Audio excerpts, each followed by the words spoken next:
चलिए आज उस कथा में उतरते हैं जो समय और युगों की सीमाओं से भी परे है।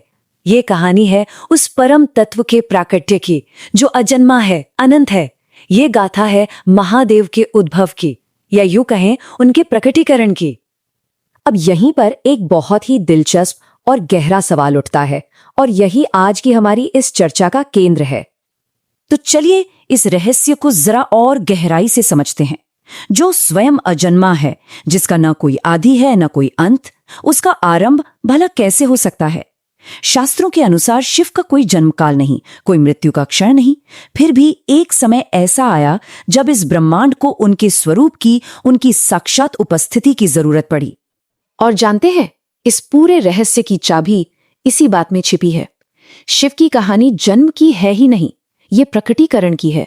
क्योंकि सत्य कभी जन्म नहीं लेता, वो तो बस प्रकट होता है। और शिव तो साक्षात सत्य हैं, जो सृष्टि के कल्याण के लिए साकार हुए।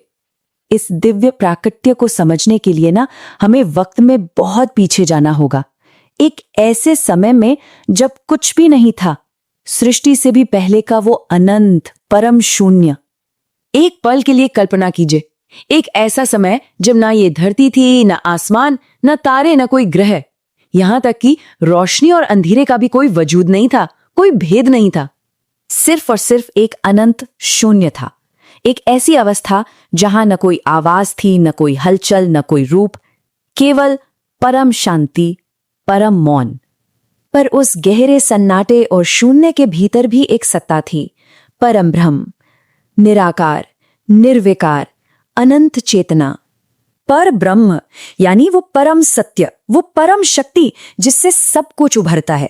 कहते हैं जब परम ब्रह्म की इच्छा हुई कि मैं एक से अनेक हो जाऊं, तभी सृष्टि की रचना का संकल्प जागा।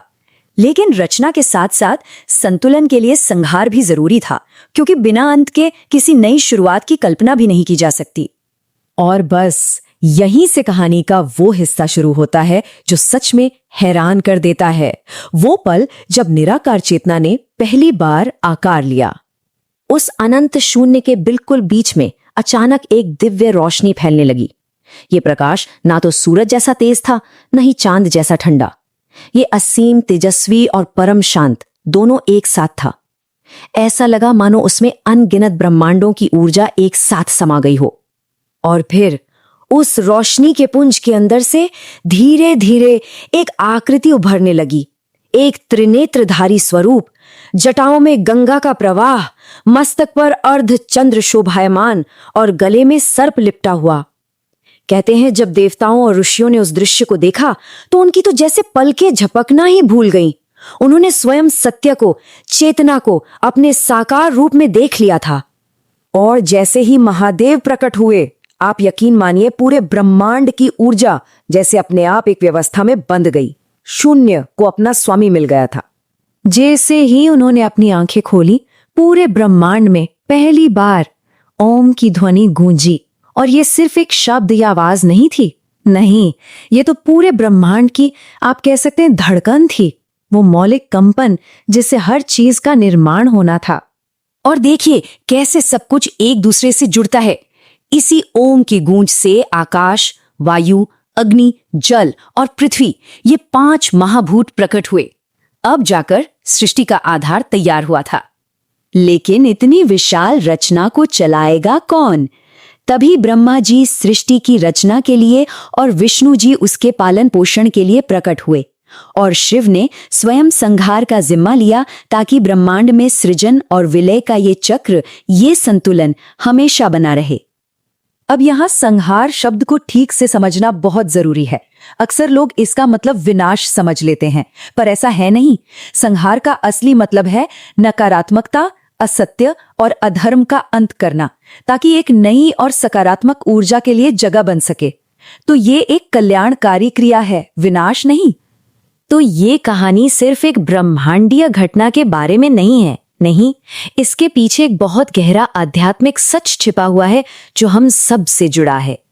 कहते हैं कि जब देवताओं ने महादेव से उनके बारे में पूछा तो उन्होंने बस मुस्कुराकर कहा, मैं न प्रारंभ हूं न अंत, मैं तो केवल हूं। ये एक साधारण वाक्य नहीं, बल्कि अस्तित्व का परम सूत्र है। और यही इस पूरी कथा का, इस पूरे विश्लेषण का सार है। शिव कोई व्यक्ति या देवता मात्र नहीं है, वो एक चेतना है, एक ऊर्जा है जो हर कण में, हर जीव में और हमारे भीतर भी मौजूद है। उनके प्राकट्य की कहानी हमें यही तो सिखाती है कि हम सब उसी अनंत चेतना का एक छोटा सा हिस्सा हैं। महादेव के प्रकट होने से बाहर का ब्रह्मांड तो संतुलित हो गया, सृष्टि, पालन और संहार की एक सुंदर व्यवस्था बन गई। पर सवाल ये उठता है कि हमारे अपने भीतर जो ब्रह्मांड है उसका क्या वहां संतुलन है? ये वो सवाल है जो हम सबको अपने आप से पूछना चाहिए।